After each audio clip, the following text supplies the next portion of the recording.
Yes. I may have to skip some examples as well, since we have very little time. There's always been opposition, of course, and resistance, both in Russia and the Soviet Union. When the young Danish art historian Troels Andersen went to Moscow to study the Russian avant-garde in 1960 to 61, he succeeded in gaining access to Malevich's writings as a K-marked foreign student. K means capitalist, and proceeded to copy them by hand in order not to attract notice. In the Mayakovsky Museum, he discovered there was free access to rare books and pamphlets by the Russian futurists and the 1920s revolutionary artists, and here he met a young man, excuse my bad Russian, Gennady Liskin, who wrote poems under the name of Aigi, and knew several of the artists from the 1910s and 20s who still lived a quiet, unnoticed life in Moscow. When Troels Andersen returned to Russia in 1963, this time to Leningrad, the head of the art history department accepted that he wanted to work on Malevich and Filonov, but told him that the department could offer no help. There was an ongoing campaign against modern art at the time, following Khrushchev's angry reaction to an exhibition. Troels Andersen succeeded on his own in getting access for a week to the archives of the Russian Museum, where he found and transcribed letters by Malevich and Kandinsky, but when he asked for more time, he was told it was a mistake he'd been allowed access in the first place. Another library, however, was more liberal. It gave him access to publications that were inaccessible in Moscow, so it's not quite easy.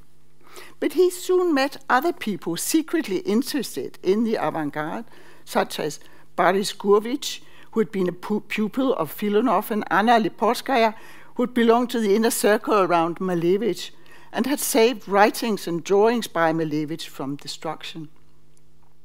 They allowed him to study their private archives, and they introduced him to others, just as Aigi introduced him to the poet Alexei Kruchenik, a contemporary of Mayakovsky and Malevich, who told him about futurist times and showed him publications.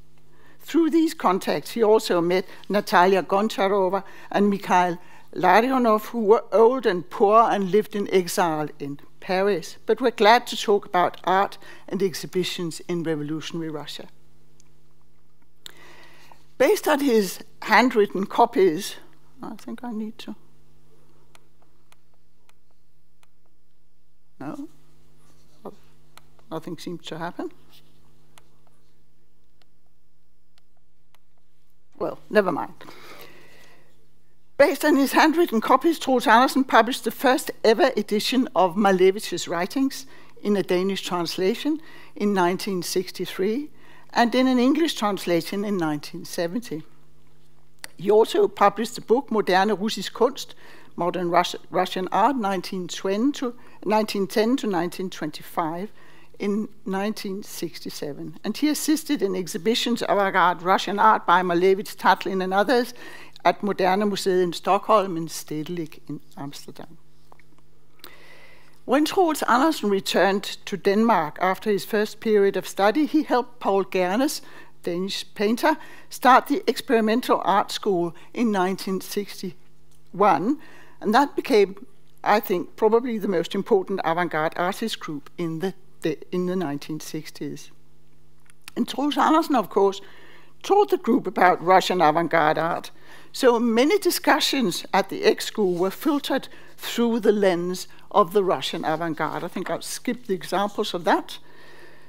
Never mind, but anyway, very many discussions of aesthetic strategies in contemporary art, also by American artists, took place with reference to figures from the Russian avant-garde at the Experimental School of Art. So this transnational art connection was hugely important, actually, to the Danish art scene. But Troels Andersen also had more personal relations to the Soviet Union. I wanted to call this presentation this presentation, From Russia with Love, but Yvette thought that was inappropriate at the present moment. But love actually did play an important role in this international, transnational art exchange. Because during his first visit, Troels Andersen had met a young woman in Moscow, and when they met again in 1963, they fell in love. But to get Ksenia Grigorieva out of the Soviet Union proved even more difficult than smuggling out forbidden art. Even though, in spite of many obstacles, they were married in Moscow in the only permitted place for transnational marriages, just a few days before Troels Andersen's visa expired, they had to wait until July 1964 before Ksenia was finally allowed to travel to Denmark and be united with Troels Andersen at the border station in southern Denmark. The ex-school members were at the central station in Copenhagen to welcome the couple. In this way, connecting lines are drawn between Russia in the 10s and 20s and Denmark in the 60s. Art history is connected with political history, world history is connected to individual histories, personal and professional life is connected. And this is also where my personal work and family history intersects with the art historical events I have just sketched. I was young in the 60s, and I became acquainted with the experimental art school when I met the poet and journalist Hans-Jørgen Nielsen, with whom I lived for 20 years. I hadn't planned to write about the ex-school artist then, but later wondered why almost nothing had been written about this important group of artists and this period which featured both pioneering avant-garde art, youth rebellion, student and other political movements that tried to change society, all of which had far-reaching effects on many dimensions of Danish society. I wrote a book about the ex-school, De eksperimenterende 60'ere, Kunst i en opbrudstid, The Experimental 60s, Art in a Time of Change. It came out in 2009. That included the Russian links. And although this did not occur to me while I was reading about the Russian Revolution and Russian avant-garde art in the 1960s and 70s, I had personal relations to Russia since my mother was born in St. Petersburg in 1916 and had a personal history of transnationality, refugee life, and war, not dissimilar from what is happening now. Marina Pilecki spent the first year of her life in St. Petersburg. Her mother worked on a journal and did proofreading. Her father was away as a war reporter following the White Army. After the revolution, Marina and her mother fled in stages, accompanied by her mother's sister and their mother, whom they had to leave behind at some point when the old woman was unable to continue. It was a harsh journey southward in primitive cattle trains, and my mother was very often ill, from pneumonia to typhus to malaria.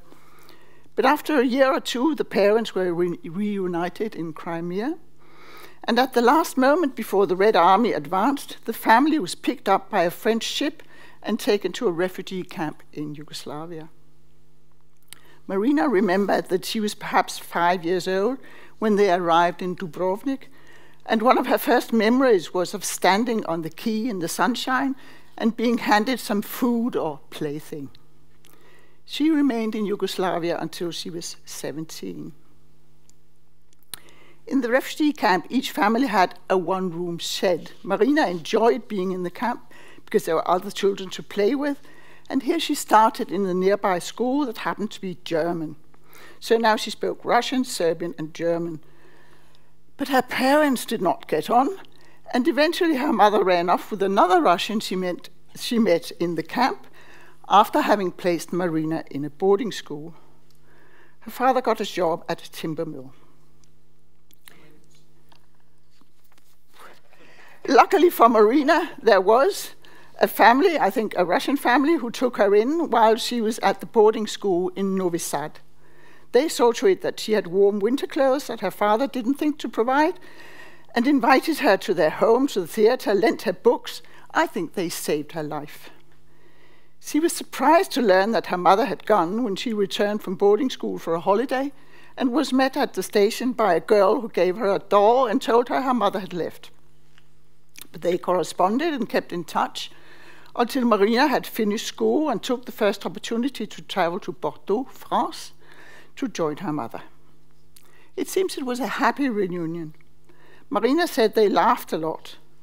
In Bordeaux, Marina started university, and since she already spoke Russian, Serbian, German, and French, she decided to study English. The family was very poor, and I think it was often difficult for my grandmother's husband, Nicolas, to get work. Times were quite hard in France in the 1930s. So after some time, they decided to move to Paris to find work.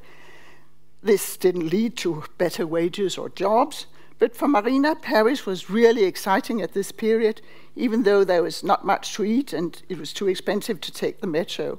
Some of her university friends had also moved to Paris, and there were plenty of Russian émigré artists, journals, and poetry readings. She finished her baccalaureate from the Sorbonne, but then it was very difficult for someone who was not a French citizen to get a job. So Marina decided to go back to Yugoslavia to visit friends and her father. And while she was there, World War I broke out and she couldn't return to France. I think I need to finish this story. So you have to bear with me for a little while. Your time is up, of course, but how much longer? And while she was there, World War II broke out and she couldn't return to France. Belgrade was heavily bombarded before the Germans could take it. My mother remembered running out of town to hide in the hills outside. In Belgrade, she met my father, who was a Danish engineer, working for the engineering firm Kampsax, who had just won a large project of building bridges. And this was lucky for my mother, who had no job and nothing to eat, while he had provisions and access to medical help. However, as he already had a fiancée at home, he could make up his mind. But there were many posters in Belgrade saying there was work to get in Germany, so Marina decided to get on a train to Berlin. But during the train ride, it became clear that they would be put in a labor camp.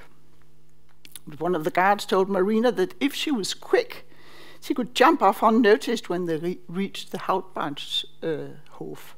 So she jumped off and ran. In Berlin, she found a Russian family to stay with and a job reading letters for the German censorship, since she knew so many languages. The Danish engineering firm finally gave up building bridges in Belgrade. They were always being bombed, and recalled my father to Denmark. And on his way, he passed through Berlin, and when he saw my mother, he decided to propose to her. And so they got married in Berlin with a street sweeper as a witness, and after some difficulties, he managed to get her out of Germany to Denmark. There are more details, but I don't have time. I'll just close with a few general remarks. Being myself of mixed origins, I think the most important thing I got from my mother was that it's fine to be different. My family was never like the other families wherever we lived during my childhood, and that was okay. I don't feel Danish in the essentialist way, paraded by nationalists and anti-immigrant populists today, nor have I ever managed to feel complete adherence to any institution or fit comfortably into professional categories. Perhaps that's also why I decided to write about the Avant-Garde, that's always been transnational, and why I took part in the youth rebellion in the 60s and became a feminist. We wanted to change society and explode the fixed categories of class and gender. I still don't believe in identity, whether national, class, or gender-based. Sorry. Thank you.